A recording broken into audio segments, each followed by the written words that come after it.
Husband wife के झगड़े जिस तरीके से लगातार बढ़ रहे हैं, हाई कोर्ट और सुप्रीम कोर्ट ने भी ये माना है कि मैट्रिमोनियल केसेस जो है वो लगातार बढ़ते जा रहे हैं। लेकिन जब भी कोई भी हस्बैंड और वाइफ, चाहे वो कोर्ट मैरिज करें, लव मैरिज करें या फिर अरेंज मैरिज करें,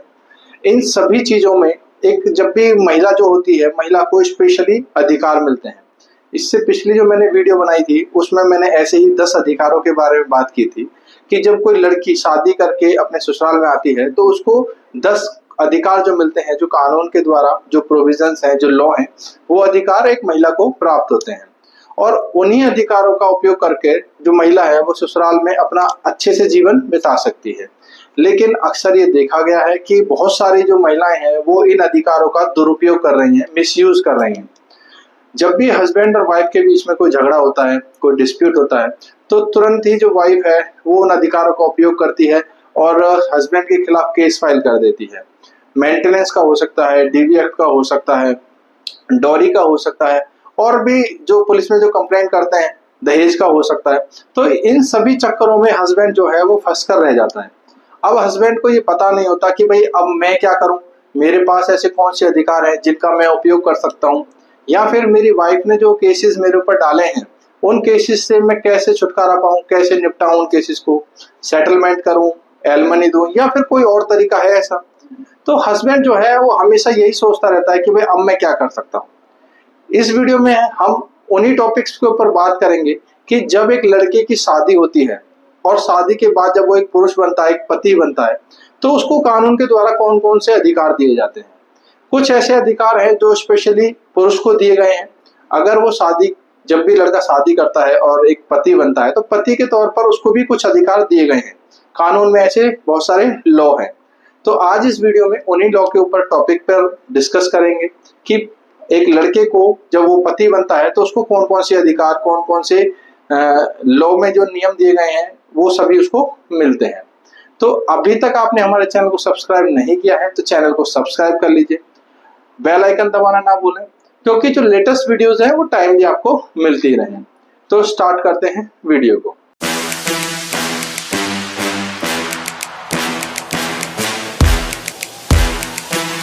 जब भी एक लड़का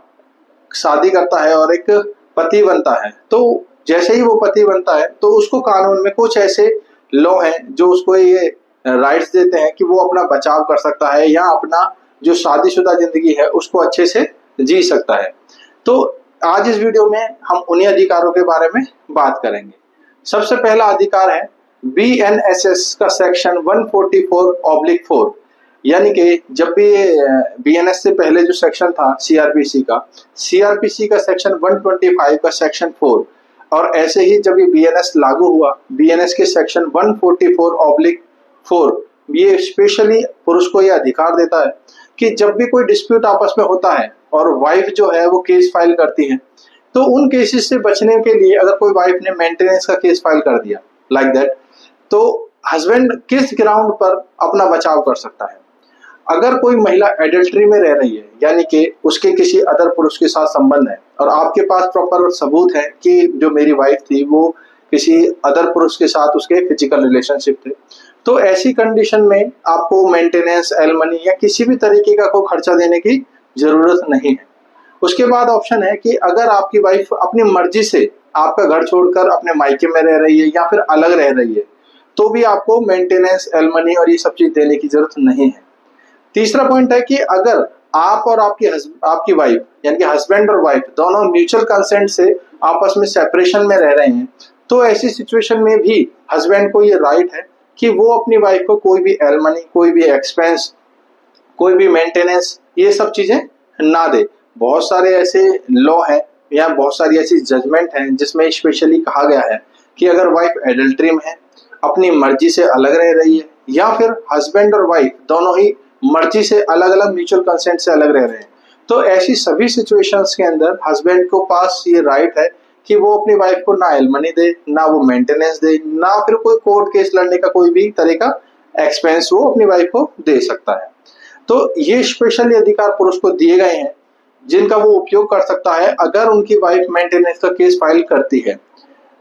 उसके बाद ऑप्शन आता है the minority and guardianship act 1956, का सेक्शन 6 एक पुरुष को यह अधिकार देता है कि वो अपना जो बच्चे हैं, यानी कि जो हस्बैंड और वाइफ के द्वारा जो बच्चे हुए, उसकी कस्टडी वो ले सकता है। अगर कोई भी बच्चा 5 साल से, उसकी उम्र अगर छोटी है, 5 साल से कम की अगर उसकी आयु है, तो उसकी कस्टडी वाइफ के पास रहेगी। और अगर बच्चा 5 साल से अबव है, 6 साल, 7 साल या 10 साल, 12 साल या उससे अबव है, तो भी जो उसकी कस्टडी है वो हस्बैंड को मिल सकती है।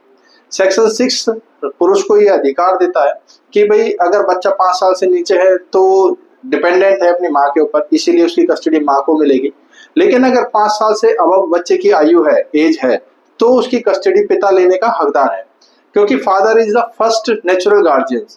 क्योंकि पिता ही उसका जो पालन पोषण करता है, पिता ही उसके जो भी एक्सपेंसेस है वो उठाता है, तो उसका अधिकार है कि वो अपने बच्चे की कस्टडी ले सकता है। तो ये सेक्शन 6 स्पेशली अधिकार देता है एक पुरुष को कि वो अपने बच्चे की कस्टडी ले सकता है। थर्ड वन है कि जब भी हस्बैंड और वाइफ के बीच में कोई डिस्प्यूट होता है, तो जो वाइफ है वो तुरंत डीवी एक्ट का केस फाइल कर देती है। और डीवी एक्ट के केसेस में हस्बैंड हमेशा फंस कर रह जाता है, क्योंकि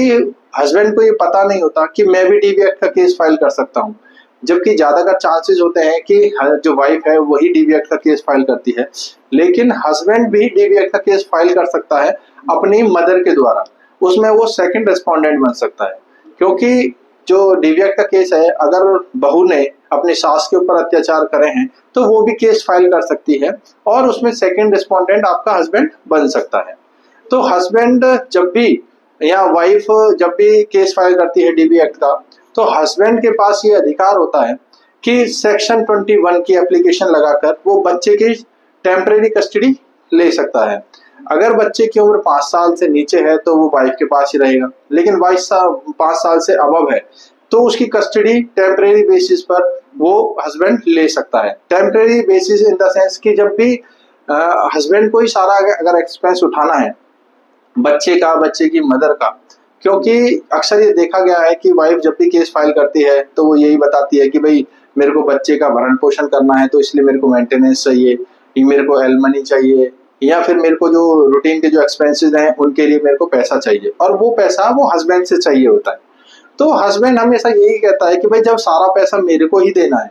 मैं ही उनकी जब सारा पालन पोषण करूंगा, तो बच्चे की जो कस्टडी है वो मुझे भी मिलनी चाहिए। अगर आपको परमानेंट कस्टडी चाहिए तो आप सेक्शन 6 की एप्लीकेशन लगा सकते हैं the minority and guardianship act में। लेकिन अगर डीवी एक्ट का केस फाइल हो चुका है, डीवी एक्ट का सेक्शन 6 आपको ये अधिकार देता है कि आप बच्चे की परमानेंट कस्टडी ना लेकर बच्चे की जो कस्टडी है टेम्परेरी बेस पर ले सकते हैं। अगर बच्चा छोटा है तब भी आप उसकी कस्टडी ले सकते हैं टेम्परेरी बेसिस पर। तो ये अधिकार एक पुरुष को दिया गया है हमारे लॉ के द्वारा। उसके बाद आता है the Hindu marriage act section 12(1)(d).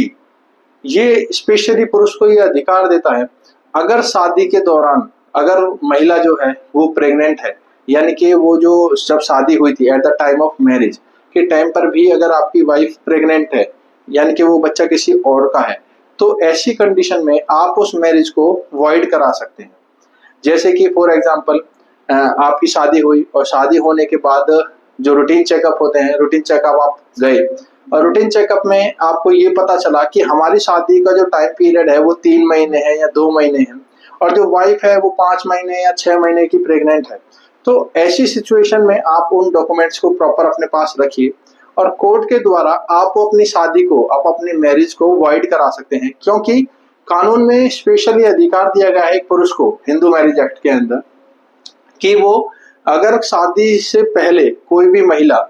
गर्भवती है, गर्भ धारण किया हुआ है और उसके बाद वो शादी करती है, तो वो जो शादी मानी जाएगी वो वॉइड मानी जाएगी। तो हिंदू मैरिज एक्ट के सेक्शन 12(1)(d) में ये एक स्पेशल पिटीशन फाइल की जाती है और जिसमें अपनी शादी को वॉइड किया जा सकता है।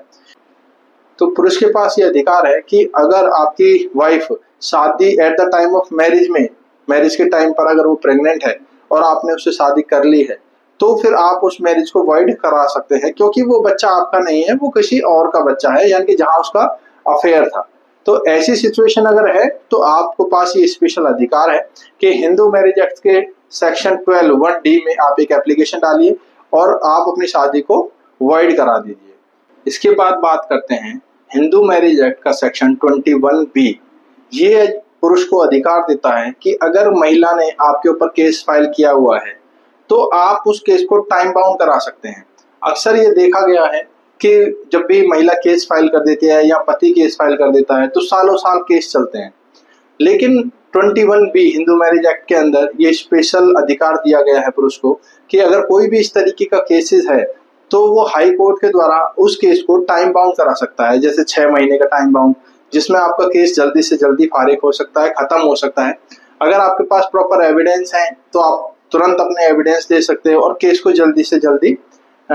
खत्म करा सकते हो। तो ये अधिकार पुरुष को दिया गया है कि सालों साल केस ना लड़कर अगर आप हाई कोर्ट से एक पिटीशन फाइल करते हैं हिंदू मैरिज एक्ट के सेक्शन 21B में, तो आप अपनी जो केस है उसको टाइम बाउंड करा के जल्दी से जल्दी खत्म कर सकते हैं। तो पुरुष को ये पता होना चाहिए, क्योंकि महिला के द्वारा जब भी केस डाले जाते हैं पुरुष जो है उसमें फंस कर रह जाता है और सालों साल केस चलता रहता है, वो परेशान हो जाता है। तो इन सभी चक्करों से बचने के लिए अगर आपके पास नॉलेज है, आपको पता है कि हाँ मैं हाई कोर्ट में एक पिटीशन फाइल कर सकता हूँ और अपने केस को जल्दी से जल्दी खत्म करा सकता हूँ, तो फिर आप ऐसा कीजिए, आपको अधिकार है ये चीज। तो इस तरीके से आप अपने केसेस को जो आपकी वाइफ ने आपके ऊपर डाले हैं उन केसेस को आप जल्दी से जल्दी खत्म करा सकते हैं। तो उसके बाद हम बात करते हैं द डॉरी प्रोविजन एक्ट के बारे में। जब महिला हस्बैंड के ऊपर केस फाइल कर देती है डॉरी का कि भाई मेरे जो हस्बैंड है उसने मेरे से डॉरी मांगी थी, हमारे ऊपर अत्याचार किए, डॉरी बार बार मांगते हैं, तो इस तरीके से सेक्शन 3 और सेक्शन 4 में वो एक केसेस फाइल कर देती हैं। लेकिन अक्सर ये देखा गया है सेक्शन 3 और सेक्शन 4 ये बताता है कि भाई डॉरी लेना और डॉरी देना दोनों ही अपराध है। तो हस्बैंड के पास भी ये राइट्स होता है, क्योंकि अगर हमने डॉरी मांगी है तो जो वाइफ वाले जो उसके माता पिता है उन्होंने डॉरी दी है, तो डॉरी लेना और देना दोनों ही अपराध की श्रेणी में आते हैं। तो इस तरीके से आप कोर्ट के अंदर ये चीज बता सकते हैं कि भाई हमने तो डॉरी मांगी नहीं थी और इन्होंने अगर डॉरी दी तो ये भी एक अपराध है। तो ये हस्बैंड को पता होना चाहिए कि जब भी आपकी वाइफ एलिगेशन लगाती है, डॉरी केसेस लगाती है द डॉरी प्रोविजन एक्ट के अंदर सेक्शन 3 और 4 में, तो आपको पता होना चाहिए कि आप कोर्ट के अंदर क्या चीज बोलें, आप क्या चीज बताएं उनको। तो ये सारी चीजें आपको अधिकार दिए गए हैं कि आप किस तरीके से अपना बचाव कर सकते हैं। तो आज हम इस वीडियो में हमने ये चीज जानी कि एक हस्बैंड के पास कौन कौन से राइट्स होते हैं। राइट्स तो और भी बहुत सारे हैं, जैसे कि वो सिमिलर है कि भाई अगर वाइफ ने कंप्लेंट करी है तो हस्बैंड भी कंप्लेंट कर सकता है, अगर वाइफ ने मेंटेनेंस का केस फाइल किया है तो हस्बैंड भी मेंटेनेंस का केस फाइल कर सकता है। लेकिन उसमें थोड़ी सिचुएशन देखी जाती है कि अगर हस्बैंड ऐसी सिचुएशन में वो कमा नहीं सकता या फिर फिजिकल डिसेबल्ड है तो वो मेंटेनेंस का केस फाइल कर देता है। और भी बहुत सारी चीजें हैं, अगर वो DV एक्ट का केस फाइल करती है आपकी वाइफ, तो आप भी अपनी मदर से DV एक्ट का केस फाइल करा सकते हैं। तो इस तरीके से बहुत सारे अधिकार है जो हस्बैंड और वाइफ को इक्वलेंट दिए गए हैं। लेकिन जो स्पेशली चीजें मैंने आज इस वीडियो में आपको बताई कि हस्बैंड को वो सारे अधिकार जो उसको कानून के द्वारा दिए गए हैं उनका वो उपयोग कर सकता है, और अगर उनकी वाइफ उसके ऊपर एलिगेशन लगाती है तो किस तरीके से वो अपना बचाव कर सकता है। तो आई होप आपको ये वीडियो अच्छी लगी होगी। अगर आपको ये वीडियो अच्छी लगी हो तो चैनल को सब्सक्राइब करें, वीडियो को लाइक करें, शेयर करें, ताकि जो लोग इन चक्करों में फंसे हुए हैं वो अपना बचाव कर सके और जो वाइफ के द्वारा जो एलिगेशन उन पर लगाए गए हैं उनसे किस तरीके से बाहर निकल सकते हैं, या फिर आपके पास जो अधिकार है उनके बारे में अगर आपको जानकारी होगी तो आप उनका इस्तेमाल कर सकते हैं। तो दोस्तों मिलते हैं अगली वीडियो में कुछ नई लॉ इन्फॉर्मेशन के साथ। नमस्कार दोस्तों, थैंक यू वेरी मच।